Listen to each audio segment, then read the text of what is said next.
Have any of you seen the popular film Taken featuring Liam Neeson? If so, you know some of the issues surrounding sex trafficking and the dangers of it. If not, you're here in the right place, because I'm here to inform you today on some of the facts about sex trafficking and how it even happens in our home state of Nebraska. Today I'll be discussing 3 main points. The first one is, what is human sex trafficking and who does it affect? Secondly, I'll be talking about sex trafficking in relation to Nebraska. And third, I'll be discussing what we can do to help prevent human sex trafficking. Who here is familiar with the College World Series? Did you know that a large event like that can cause an increase in human trafficking activity? So what exactly is human sex trafficking? The Nebraska Department of Health and Human Services defined human sex trafficking as a form of modern-day slavery. Michaela Mesmer at the Department of Health and Human Services defines sex trafficking as knowingly recruiting, enticing, harboring, transporting, providing, or obtaining by any means, or knowingly attempting to recruit, entice, harbor, transport, provide, or obtain by any means a minor or person 18 years of age or older for the purpose of having such person engage in commercial sexual activity, sexually explicit performance, or the production of pornography, or to cause or attempt to cause a minor or person 18 years of age or older to engage in commercial sexual activity, sexually explicit performance, or the production of pornography. The Nebraska Department of Health and Human Services defined labor trafficking as recruiting, harboring, transporting, providing, or obtaining a person for labor services through the use of force, fraud, or coercion, or for the purpose of subjection to involuntary servitude, peonage, debt bondage, or slavery.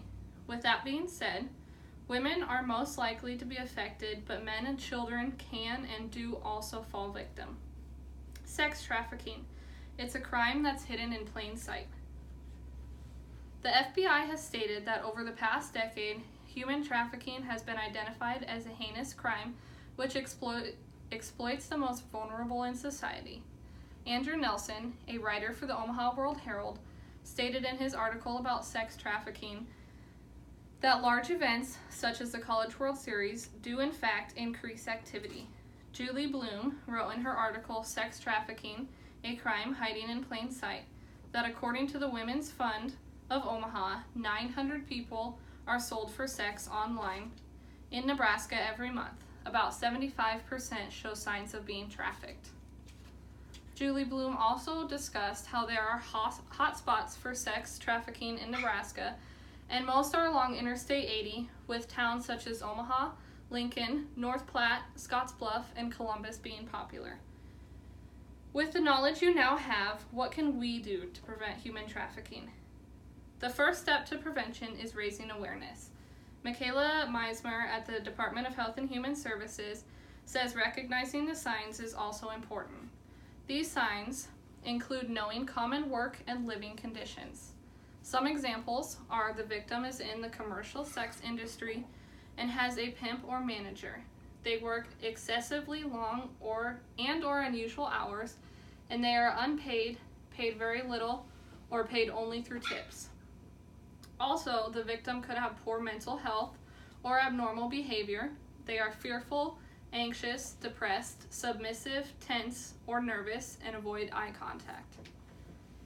They could also exhibit poor physical health, as many do not have access to proper health care.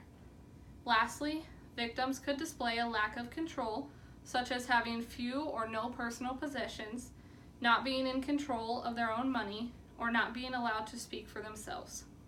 Another important step for prevention is to educate young men, women, healthcare providers, and just people in general. Also, it is important to report suspicious activity that may be sex trafficking. In conclusion, today we focused on some of the issues surrounding human sex trafficking, including how it is happening everywhere, including Nebraska. We also talked about what we can be doing to help prevent it and how to stay educated about the different warning signs. The most important thing you should take away from this speech is if you see anything suspicious, call. You could be that person's last chance for help. The National Human Trafficking Resource Center hotline is 1-888-373-7888 or text HELP to 233-733.